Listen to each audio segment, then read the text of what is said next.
क्यों ली? जबरदस्ती ली है, उन्होंने धमकियां देकर ली है मेरे से दुकान। अच्छा कि नहीं मैं चारों भाइयों को कत्ल कर दूंगा मैं। अच्छा, ये किसने कहा? ये बड़े लड़के ने कहा। उसका नाम क्या है? मोहम्मद अकमल। उसके छोटे ने क्या कहा? वो भी गालियां निकालते हैं सारे। अब आपको घर से निकाल दिया? घर से निकाल दिया, ना मेरा इलाज करवाते, ना मुझे खर्चा देते, ना कपड़ा, ना जूती। रोल दिया इन्होंने मुझे पकड़ के। ठीक है। मेरा ख्याल नहीं करते बिल्कुल। अच्छा। डॉक्टर तारक साहब को मैंने दिखाया है, उन्होंने कहा था कि 2.25 साल पहले तकरीबन 11वें महीने की 2 तारीख को।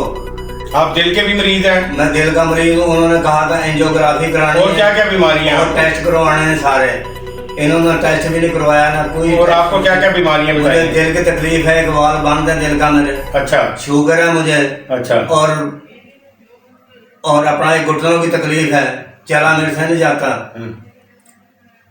तो अब यहाँ का किसने बताया? लोगों ने बताया आपको वहाँ चले जाए मेरे पास? यहाँ का बताया किसी ने, जब मैं आया हूँ इधर। अच्छा, अब आप क्या चाहते हैं कि अपनी दुकान वापस लेना और उनसे अपना हक लेना? हाँ जी बिल्कुल, मैंने भाइयों का हिस्सा भी देना है। इन्होंने वादा किया था हमारा नाम कर दो, हम हिस्सा देंगे सबके पैसे। इनका कहना है कि मैंने पाई नहीं दी इन्होंने। इनको मैंने कहा कि मेरे भाइयों का हिस्सा है दुकान में, वो इन्होंने नाम करा ली, इन्होंने कहा था पैसे देंगे। और नशा और चीज खिलाकर मुझे इन्होंने नाम करवाई और कत्ल की धमकी देते रहे, और खाली स्टाम्प पर भी साइन करवाए इन्होंने।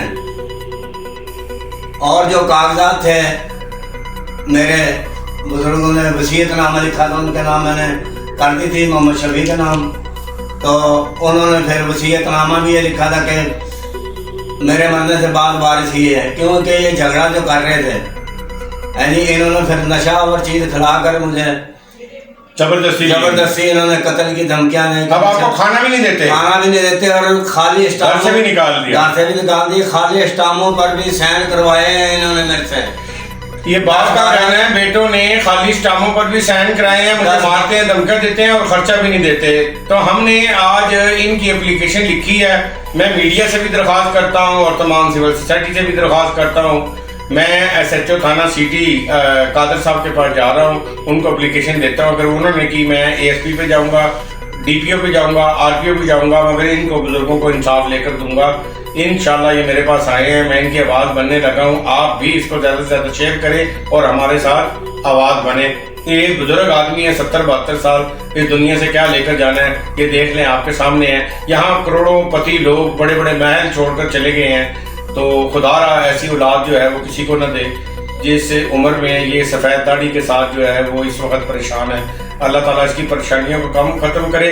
मैंने इसको शेल्टर भी दे दिया अपने पास। यहाँ पे मैंने इनको कहा है कि आपने यहीं रहना है, आपकी दवाई, आपका खाना पीना, हर चीज़ जो है वो हम इंशाल्लाह करेंगे। अल्लाह पाक के बंदे करेंगे, अल्लाह पाक करेंगे इंशाल्लाह।